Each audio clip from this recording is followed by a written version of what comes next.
Gina? Motion to adopt. All in favor, raise your hand. 5 with 1 abstention. Mr. Mayor, you up?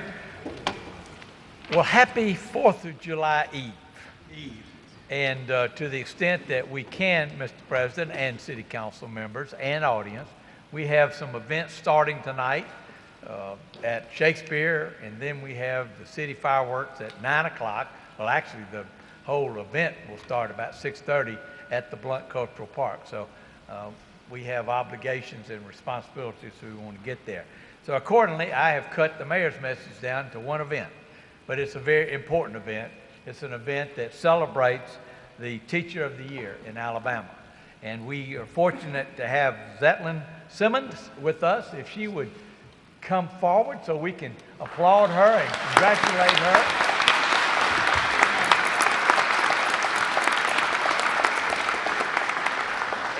And Dr. Mackey, I know you got Quisha Starks with you, but Dr. Mackey, if you would go. This is the almost newly minted Superintendent of Education for the state of Alabama.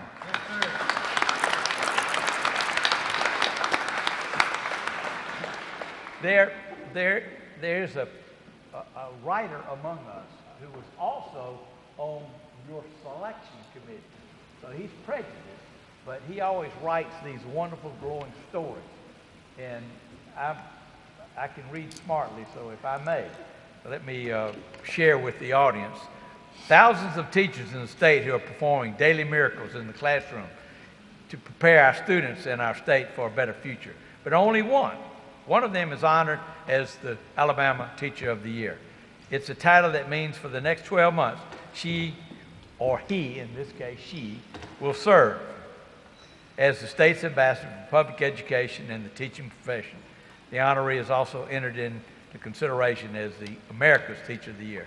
This year, the Teacher of the Year is an educator who has spent 19 years in Montgomery Public Schools. She has mastered her craft by earning a National Board of Certification, a very rigorous standard, and holds master's degree in language arts and instructional leadership from that university that's on the east side of the state called Auburn. She has been recognized as the National Math and Science Initiative as the AP English Teacher of the Year. She conducts lectures and presentations on teaching across the country and mentors education in the Montgomery Public School system as well as across the state. Zetlyn Simmons is an advanced placement, language, and composition teacher at BTW, Booker T. Washington Magnet High School, who believes the welfare, achievement, and lifelong growth of Alabama students is the most important personal responsibility we have. That's why she is the top educator in the state, Alabama's Teacher of the Year. And all of that's chronicled in these 7 whereases we have, but it's now therefore, I, Todd Strange, Mayor of the City of Montgomery, do hereby proclaim July 3rd, 2018 as Zetlyn Simmons Day in Montgomery, Alabama. So congratulations.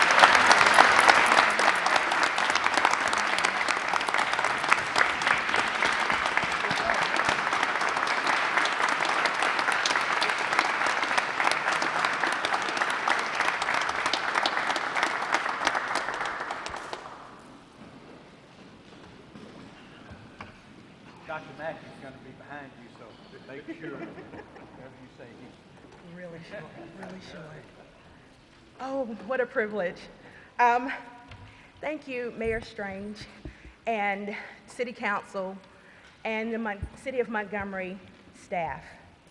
I'm honored to be standing here representing Booker T. Washington Magnet High School and Montgomery Public Schools. In addition to this, I'm a proud graduate of this school system, and it has been my privilege to return to it and invest in our young students. This year, as I graciously represent the brilliant teachers of Alabama, I hope to be able to support my fellow educators as we continue to motivate, educate, and empower our students as they become tomorrow's informed citizens and leaders. Thank you so very much.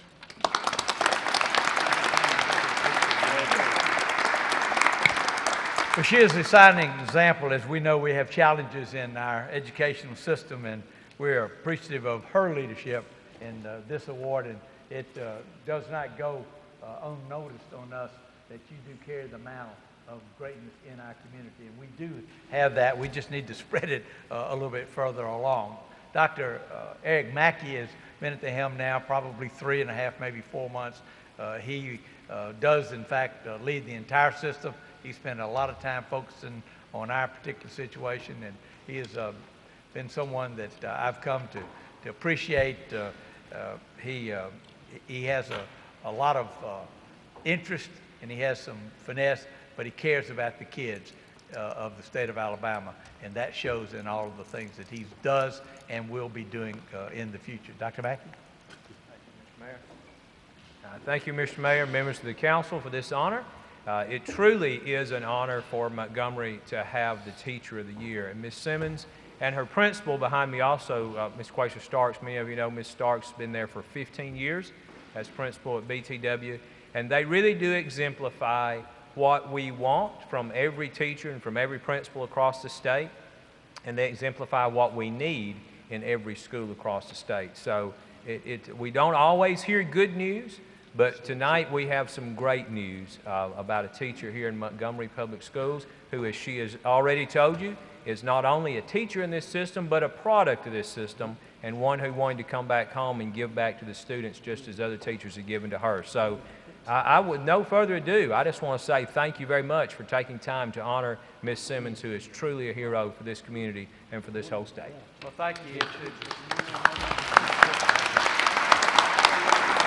If the audience will indulge us just about 2 minutes, we'd like to get some photos with the City Council and the Teacher of the Year. So if you could step forward, come on, please. Yeah, we all. You guys on the middle. I'm in the middle. Put her in the middle.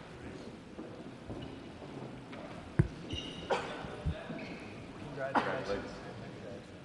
Congratulations. Stand in front of me.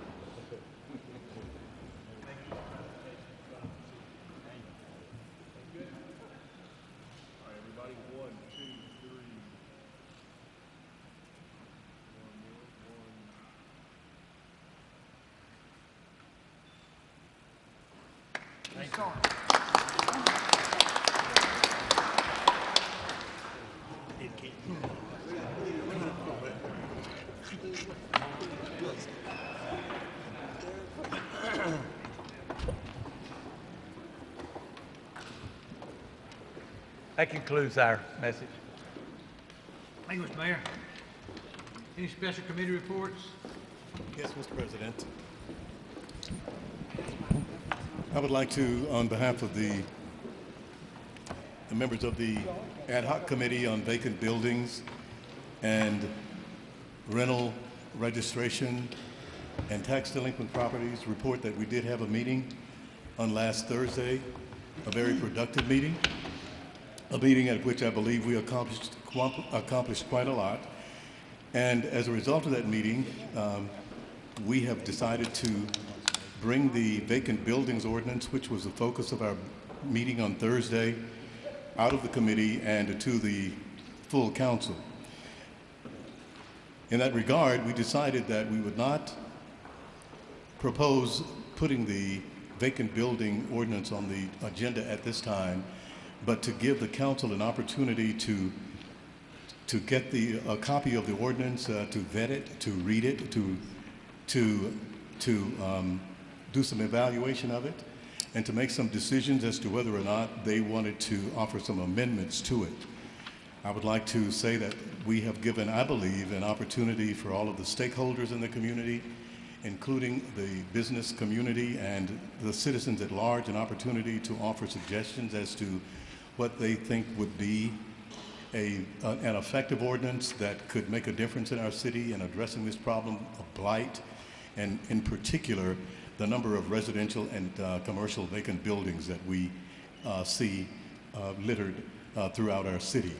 I have a copy of the ordinance which I would like to distribute either at this time or at the end of the meeting, Mr. President, and to give our counselors, our fellow counselors, an opportunity to study it. This is homework, and hopefully within the next couple of weeks we can once again put this on the table and get it on the council agenda and move aggressively toward addressing this very serious problem in our city. Very good, Mr. Clerk. It's a big problem. Mr. President, does the clerk have a copy of that? Well, she'll have it, yes, she has it. Would you make sure that we get that? I do not have a copy. I'd like for, obviously, our staff to have some comments as well. So you can make sure we get a copy of that. Very good. Yes, sir. Thanks. Okay, Do- public committee, Can I ask a question? Yes, ma'am. yes. You've introduced it. Do you intend for it to come up as old business at the next meeting? Because that's normally what would happen. Are you requesting to table it indefinitely? Say again, Madam Clerk. You've introduced it, which means it would automatically come up at the next meeting as old business. Do you want to table it indefinitely or let it come up as old business at the meeting? I would like to, at this time, table it indefinitely so that we'll give everyone an opportunity to see it and to read it and to study it Yes, prior sir. to having it come up as old business. Thank you. That's what I needed. Any other committees reports? Okay. On our agenda, people would like to address, Mr. Locke would like to talk to us about item number 2. James Locke. Yes, sir.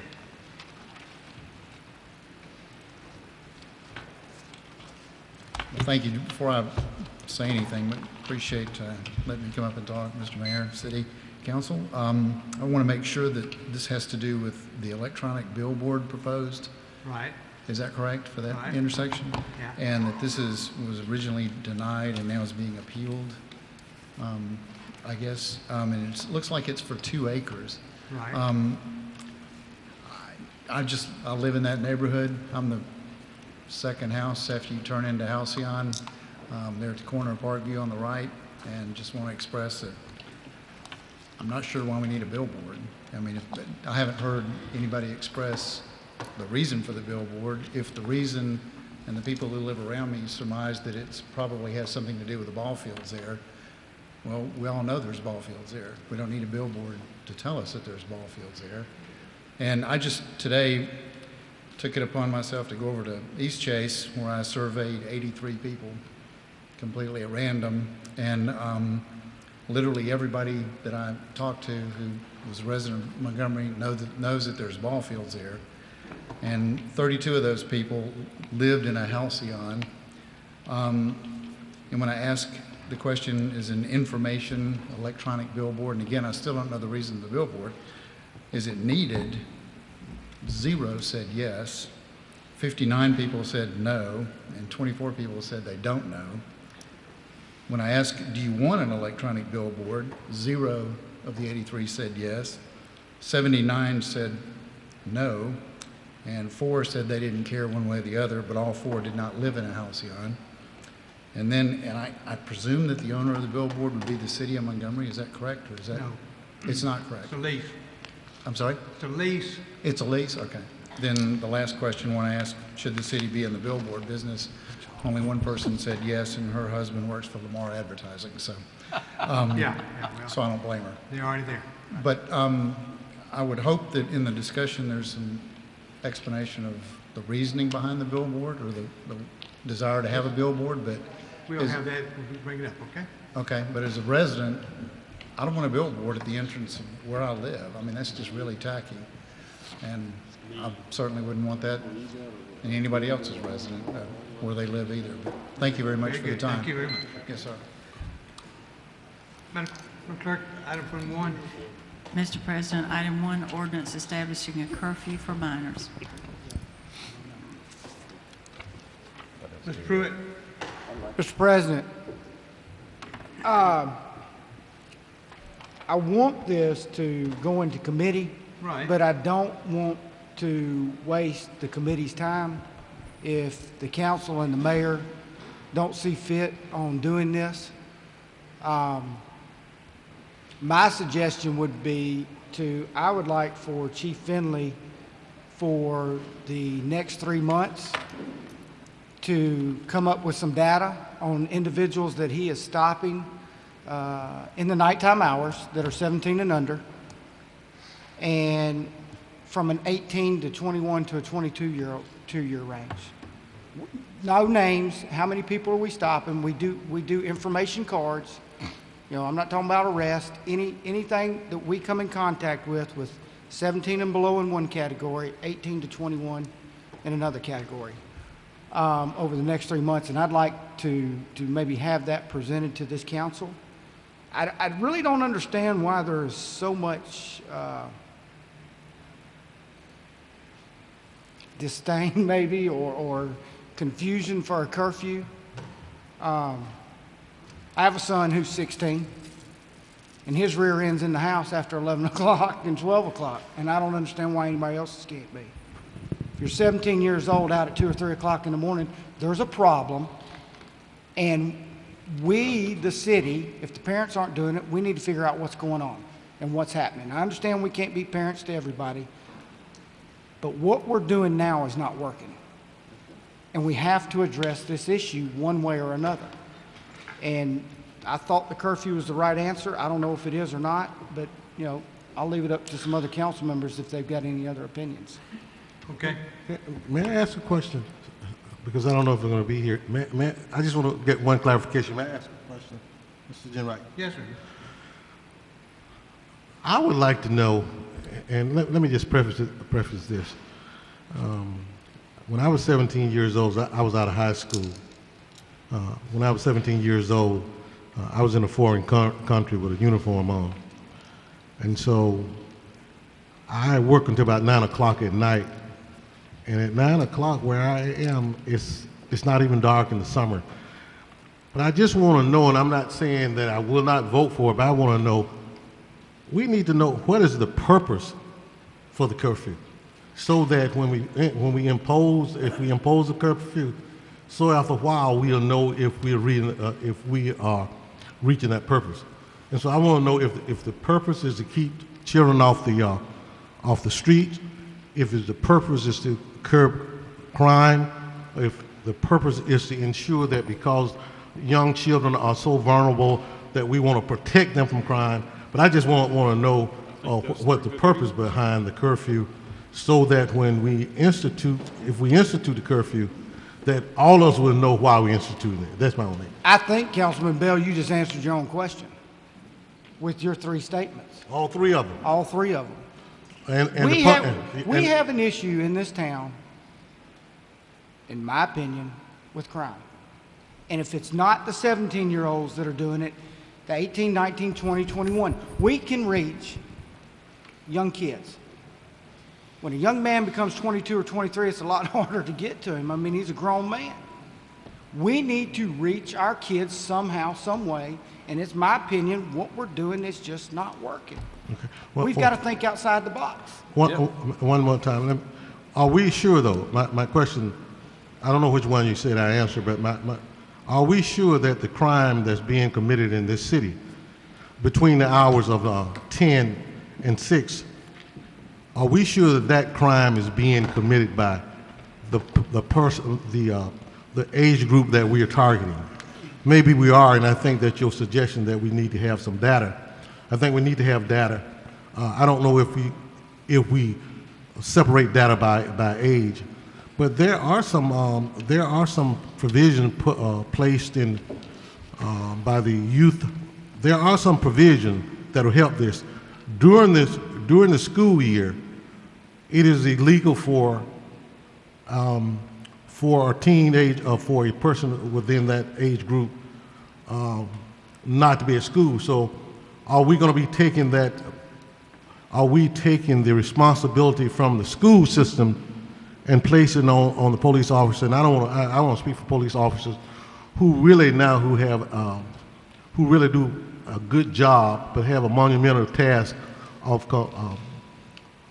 fighting crime. So I don't know that we need to be babysitters. I mean, that's what we have parents for. But if you can show me that the data supports the fact that crime that is committed during this time are committed by the targeted age group, I'm going to be the first one to throw my hand up.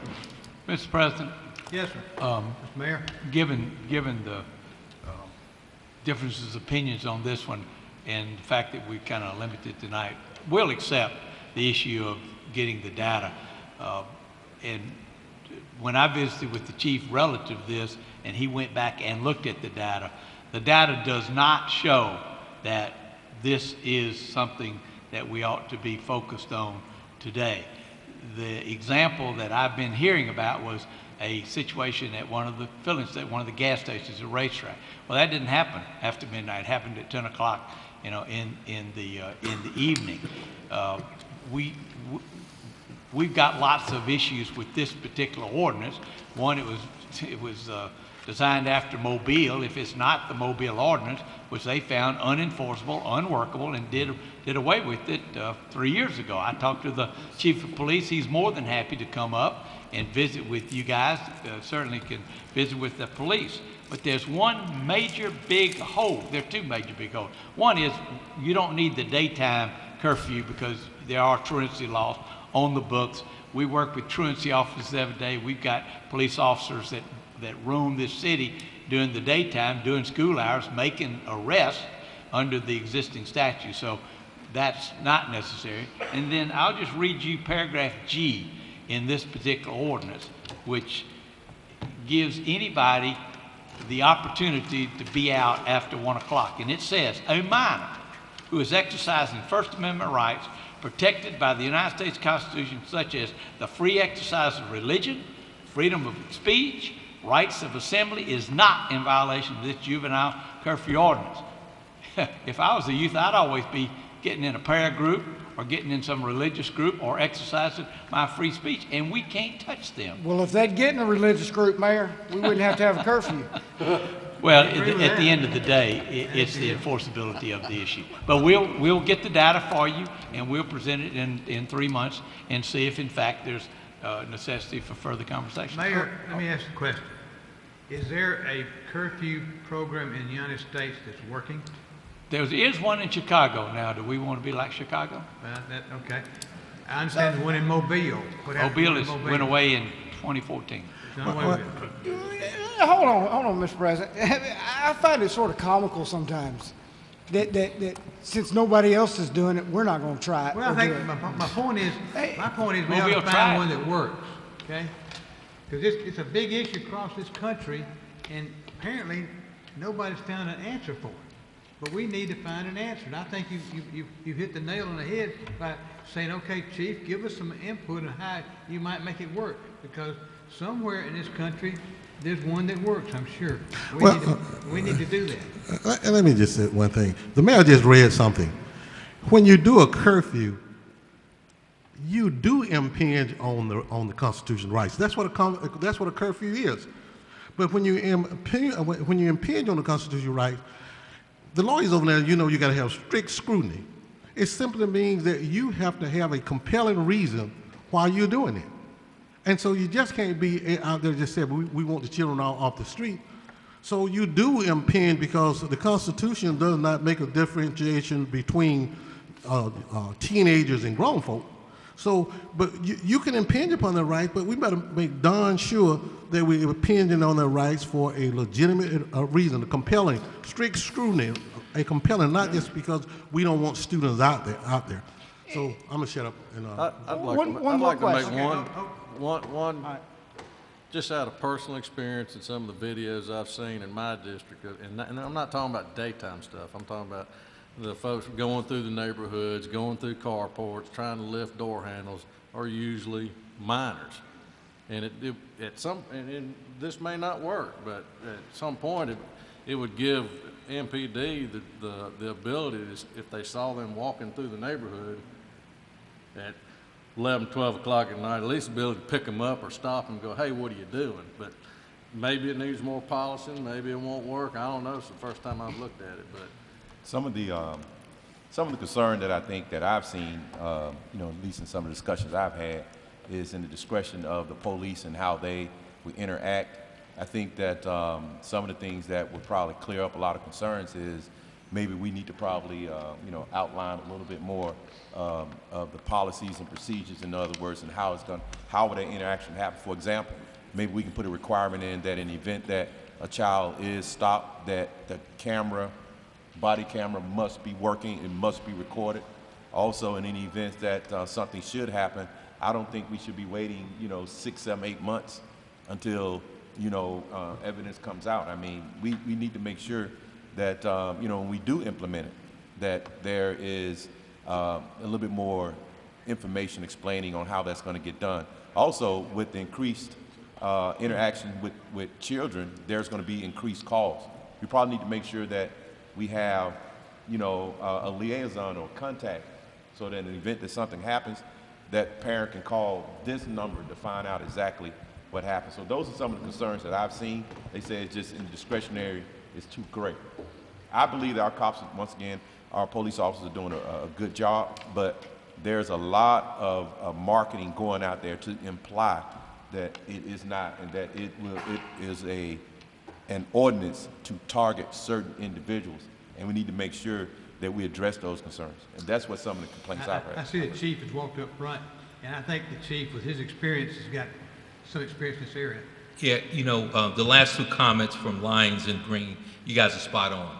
So we're going to do the right thing, and I think that Councilman Pruitt said it best, 3 months. And so right now, we out there each and every day based on data.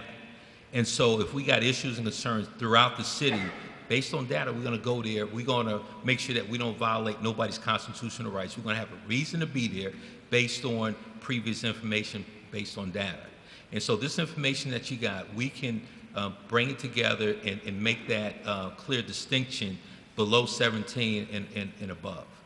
So 17 and under and 18 and up. And so we can have that information. But again, we will not violate anybody's rights either during the day when we deal with truancy issues, as the mayor indicated. We have state law to govern that, and we've been doing that unbeknownst to us that we have that right. And we work with the DA, we work with DHR. And so the other process that we're thinking about is in our encounters at night. We have to, if we come across an individual that's under the age of 17 and he's a repeat offender based on that data, we will reach out to DHR and start that file. Because part of the system is really connecting with that child.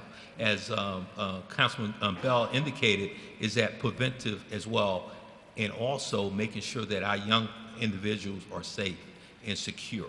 And so we will be that big brother in a loving way to ensure that they're safe and secure, and that they get home safely, but they're not violating any laws out there, and that they have to deal with the police. So this should be a pretty good conversation that we have. We will provide the data, the points that were mentioned from Green and Lyons, that we will consider that, and we're going to really do our job to be constitutionally sound when we encounter young individuals at night.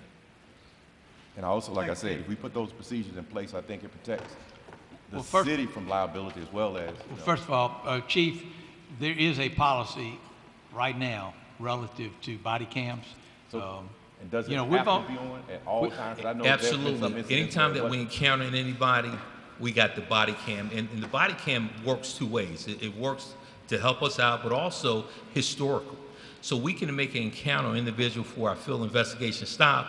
This is a cold stop based on information that we need to be in that particular area. Mm-hmm. And once we figure out the information that the incidents that may have occurred, mm-hmm. we can review the body cams and make arrests based on that information, based on that stop, and now we got a photo of that individual. Okay, and so that is very beneficial for us. And again, anytime that we encounter anybody, a good contact or a negative contact, that body cam will be working. Okay, yeah, because I know there was an incident. Yeah, you were spot on. You were spot on. Okay. Well, if for whatever reason the older model you had to physically touch it, now the newer models you don't. Oh, okay. But if there is issues out there that we determine the body cam wasn't on, and it's the police officer's responsibility, there's this one.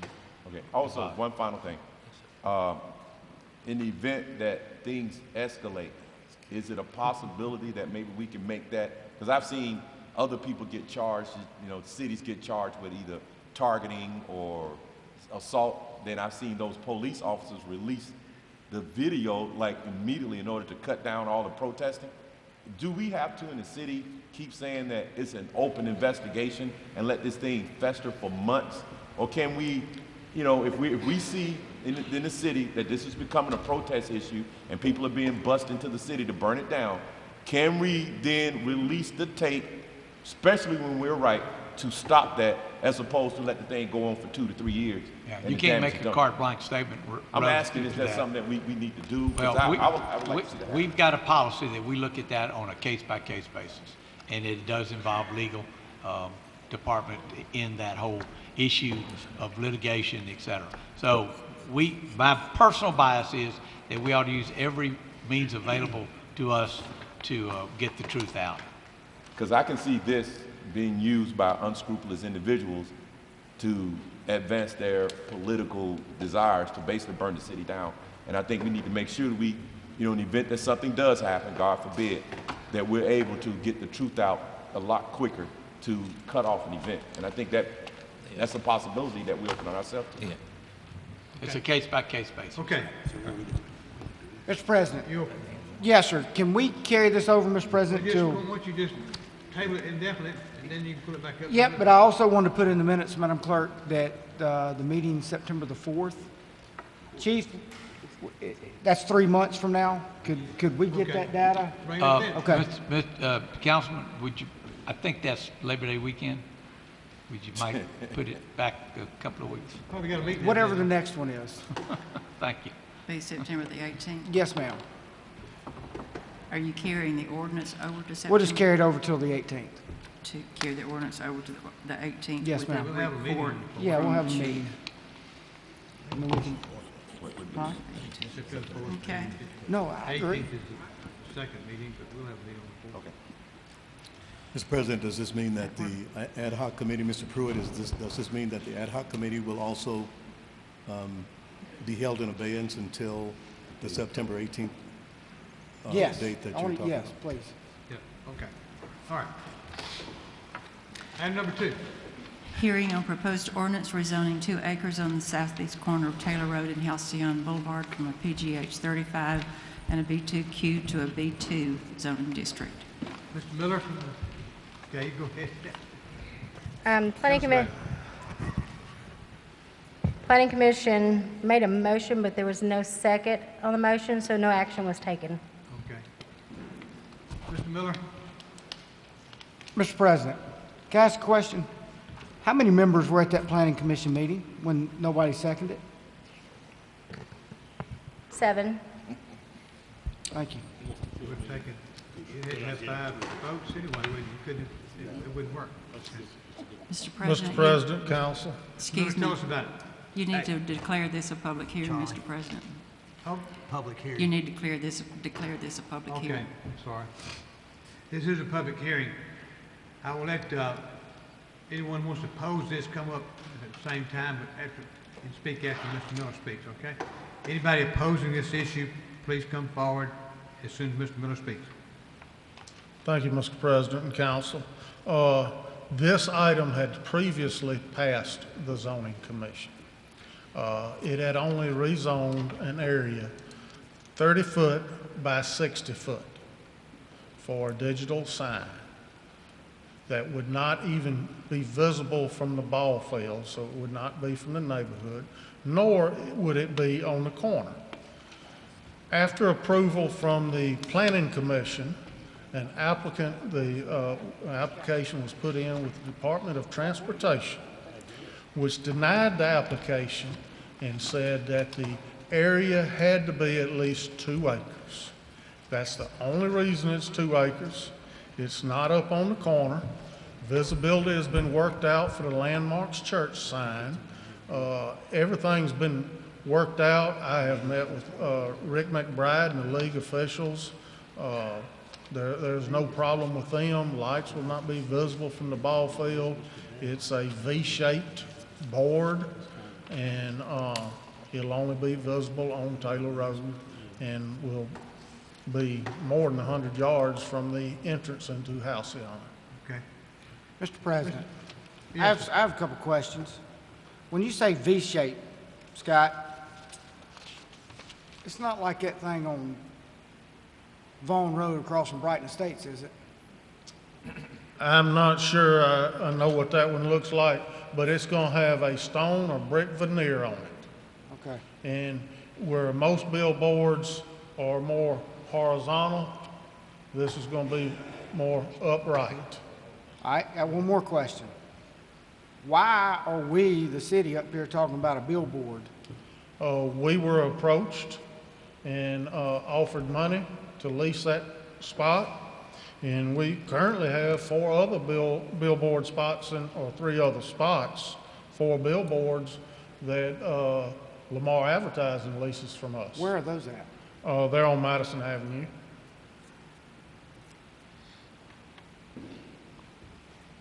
Mr. President, just my opinion,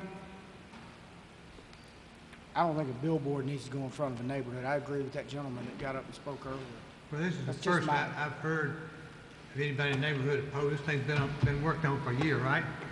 Scott? Yes. It's been working on for a year. It's been up for a deal, and the only person we've had opposed is Lamar Advertising, totally. And now This- tonight we have, so I would like to carry this over 2 weeks just so I can talk to the neighborhood. But just to answer your question, this is going between the ball fields and the state right-of-way.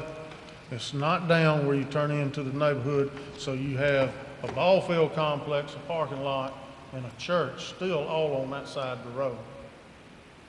But it's gonna be on the Taylor Road side, right? Oh, yeah. Yeah. Yes, right next to the state right-of-way on our property. How far from the entrance? I would have to go out there and measure it out, but it's, 75 yards. Right there? but the only reason the area is 2 acres is because of the state DOT. No, this is the neighborhood. They're back in here. And they come, yeah. Let me hear the opposition to this, and you can Yeah. get an answer to your question. Mr. Locke, you wanna, oh, you got another person?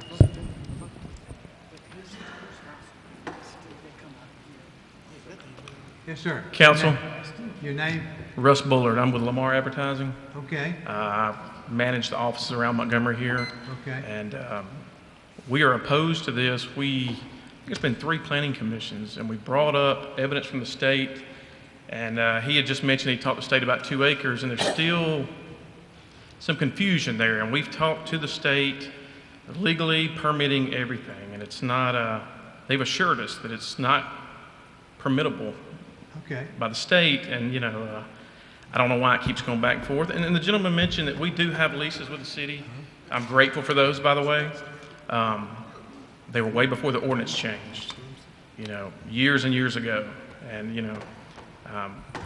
you hardly ever see me up here. We're a good corporate citizen. Give thousands of dollars a year to charities here in Montgomery. We follow the rules. And the reason I'm here is because, according to state, this is against the rules. I just encourage to talk to the state as well. So, thank you. Mr. President, my understanding is if the action of the city council was to pass this, it would still be subject to the Yeah, state state's got to review. approve, period. But, Yes, but sir. who did he talk to? I want to know. Sean Lee, I've got a billboard company here in Montgomery and have for the last 25 years, and I too really don't care to be down here over this matter. But I guess my point is that this location certainly would be a great billboard location, but it's never been a permittable site.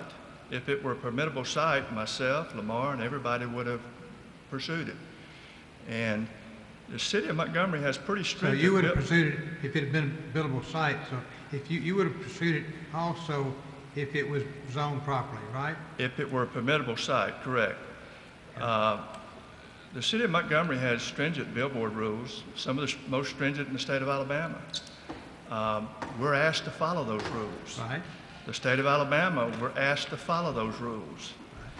And I guess it's very disappointing that the city of Montgomery is trying to circumvent those rules, the rules that we follow, and we're asked to follow. So, if I'd have gone into the Montgomery office, Helen's office, Tommy's office, to ask to rezone a residential area, which to my knowledge has never happened in the city of Montgomery, asked to rezone a residential area for a business for the purpose of a billboard, I'd have been kicked out of their office. So, again, it's very disappointing that the city of Montgomery, which regulates billboards, tells us what we can and can't do. Right. They just wanted to circumvent those rules. Very good. Thank you, sir. Let me ask you a question. Why do you say the city, I mean, we're here at the city council, we're listening to what you're saying, so what do you think is a foregone conclusion that we are going to vote for it? What do I think about it? No, why, I mean, my question, do you think it's a foregone conclusion that we're going to automatically vote for it? I hope not. No, but you said that you were disappointed. I mean, this is the process. You hear the process. You're redressing. I think, Mr. Bell, he's disappointed that it's gotten this far. I mean, this okay. thing has been going on for a while. Yeah. Been going on a year. Okay. Also, is it that it was not permittable because it was 30 by 60, but now making it 2 acres? Does that now make it permittable? Also, you implied that it was a residential. That's not residential? Wasn't that not park property that we're not actually trying to change a residential to permit it, but I'm thinking what we did in order to make it 2 acres, it is now permittable because it is 2 acres. I think what made it fail the first time was that it was 30 per 60. Well, so as it stands now, it's permittable, and it also is not a residential area. It is a residential area. I know it may be going into a residential area, but it's not zoned. It's currently zoned residential. It is zoned It's currently zoned residential. Yes. It is, yes. Well, let me ask him a question. You bring up something for me. Okay. You didn't have an opportunity, quote for lack of a better word, because you didn't realize that was a permittable site for a sign. Had you known that, there's a possibility that you could have sought to put a sign there. Is that what you're telling us also? Because it wasn't permittable, you saw no need in pursuing it. Correct. Okay. I don't want to put words in your mouth. If I'm putting words in your mouth, don't let me do that. I see your concern. I really do see your concern, though. If I can't bid for it, then I don't bid for something that's not permittable. Now all of a sudden I see that it's becoming permittable. I think I understand your argument. Right. Mr. President, I think, Thank you. Mr. President, I believe the central question here is it permittable or is it not? We seem to be hearing conflicting statements here that now that it has been changed to 2 acres, that it is now permittable, but at the same time we're hearing people say that the state will not permit it because the state would consider it as Mr. Larkin, I can't answer that question. I know the permitting process will have to go back through the state. I'm not real sure whether Pilgrim can answer that question. But something came up. I'm just the director of leisure services, and this looked like a good opportunity to make use of that busy road to get us some extra money in the city of Montgomery. That whole property, including the ball fields and the park, is zoned for patio and garden homes. Still is. The property was given to the city of Montgomery by the Waller family in exchange for the city of Montgomery building the road into the Halcyon neighborhood. And so it was part of the planned development. The city of Montgomery never changed the zoning on it. The ball fields are sitting on patio and garden home zoning. So I heard something about going from residential to business or whatever. PEP or one of them will have to explain all that. But that's the reason that it's patio and garden home, is because it was donated by the Waller family, and it has never been changed by the city of Montgomery. Okay. Where's Mr. Bell? Okay. The other Mr. Bell. Now that I have seen, we've had one more statement that, I think it was Mr. Green or Mr. Bell asked a question, and we were approached several times over the last 10 years about this, and we did our research, and we knew it didn't qualify. okay. So, Thank thank you. I really was serious about Yes, where ma'am. Mr. You Bell, might ask- Charlie. Huh? I really was serious about where Mr. Bell is. Yeah, I think he's represented by Scott. By Scott? Ma'am. Hello, City Councilman. My name is Rosalind Ware, and I speak on behalf of Halcyon East Homeowner Association, which is probably the nearest homeowner or residents that will be impacted or either near this billboard sign. And we had our meeting like maybe a month ago, and that came up in our meeting, and we discussed it, and majority of the people that live in Halcyon East are opposed of this sign. Okay, thank you very much. Okay, that's the first I've heard from the homeowners associations. No, I've not had one single call from the homeowners association until this afternoon. I appreciate you coming down.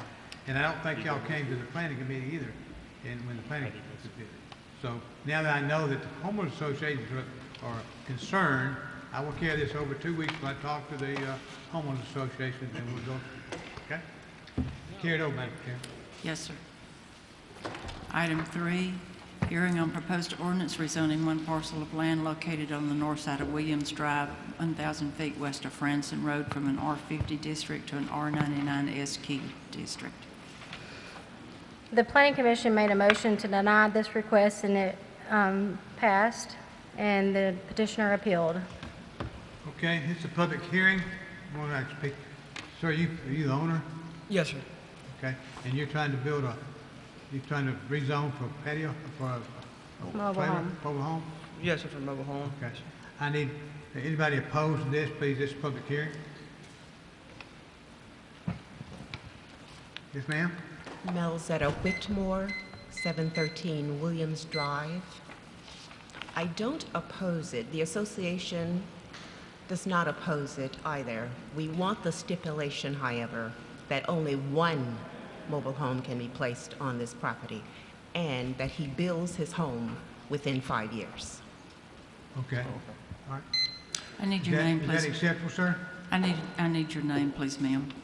Your name? Melzetta Whitmore. Pull the mic down when we hear you, ma'am. Microphone to your mouth, please. Okay, can you? Melzetta Whitmore. Melzetta. Whitmore. Thank you. Okay. Sir, I've got a question. Sir, what's your plan? To move out there and live, or what? Yes, sir. I plan to move out there and live, and then eventually, financially, when I'm ready to build a house, I can build a home. So you own the home, you own a piece of property, or? 150 yes, sir. acres. 27 acres there. 27 acres, I thought it was. Yes, sir. And Mrs. Whitmore, when you say build in 5 years, you mean build a home in 5 years? Yes. And Otherwise, it should revert back to single-family residential. Okay, and what's your name again, sir?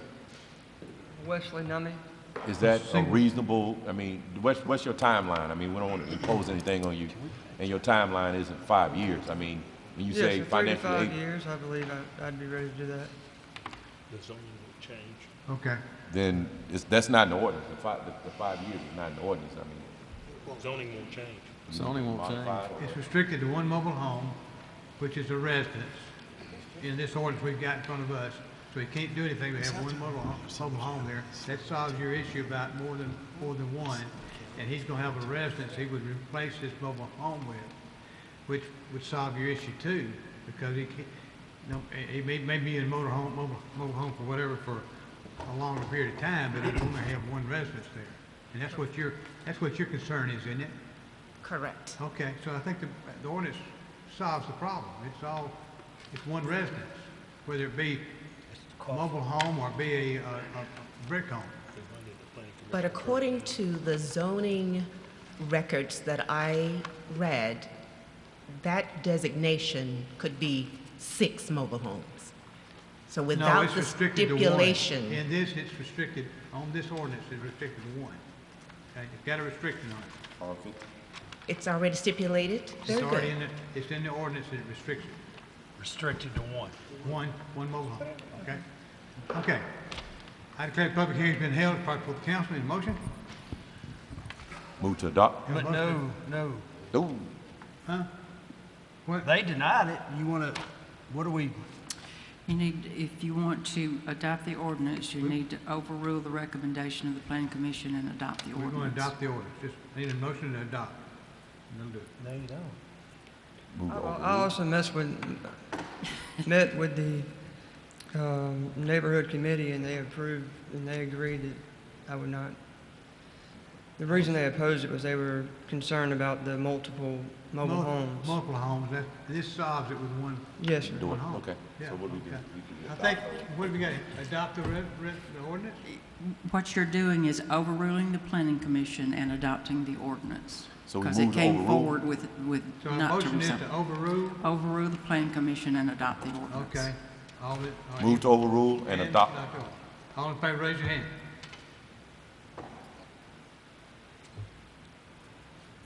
Seven, All opposed, same sign. 1. All right. Ordinance Next is item. adopted. Thank you. Passed. The You're ordinance good. is You're good. adopted. You got what you need. Item 4, hearing on proposed ordinance rezoning property located at 3077 Carter Hill Road from an O1 district to a B3Q district. Planning Commission recommended to rezone this. Okay. This is a public hearing. Anyone like to speak against this item, please come forward. I don't think you want to talk against it, do you, Guy? Yes, sir. Thank you. Your for, name for the record? Guy Slauson Jr. with Southeast Wood. We own the office at 3077 Carter Hill. I appreciate your time. We're requesting this so to allow us to continue to sell belled pine straw out of our parking lot there. Okay. Anybody opposed? Seeing none, declare the public hearing's been held. Talk for the council. Need a motion, sir? Move to adopt. Have a motion to adopt. All in favor, raise your hand. Unanimous. Ordinance is adopted. Good luck with it. Thank you very much. Continued business. Item 5, hearing on proposed ordinance rezoning one parcel of land located at 6001 Troy Highway from an Ag 1 district to a B3 district. Planning Commission recommended to approve this rezoning. This is a public hearing. Anyone like to speak against this item, please come forward. Seeing none, until the public hearing's been held, it's brought before the council. Mr. President. Yes, sir. Just have a quick question. What is included in B3 zoning?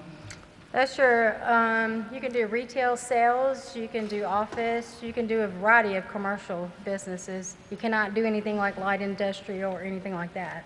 But the intended use for this property is office, correct? Yes. Mr. President, I don't know if somebody's here from that, but do they have a problem if we put a Q on that? Does that matter? It's up to you. I don't know, you own, To either. qualify? Your name, record, please.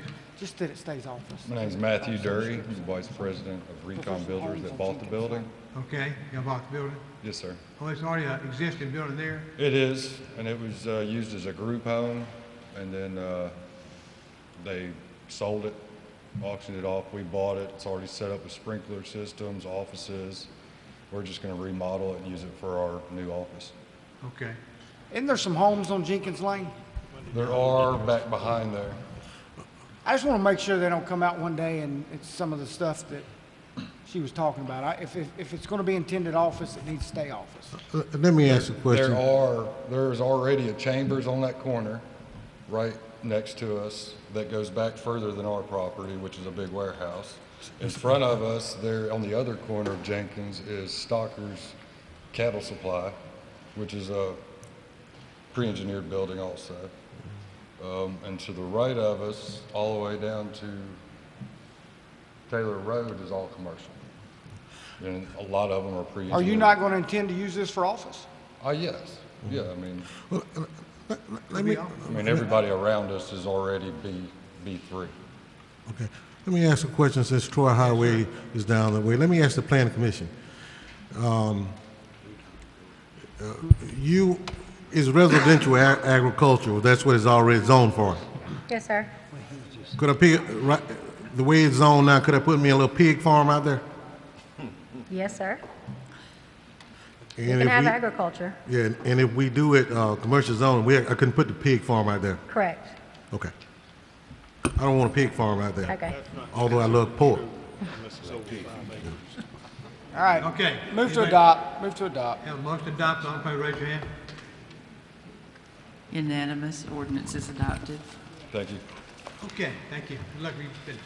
Item 6, ordinance amending ordinance 61, 2014, and appendices to change 4E from Fire Station Number 14 to Macedonia Miracle Kingdom and Worship Center. Need a motion to Move to suspend suspend the the rules. rules. All in favor, raise your hand.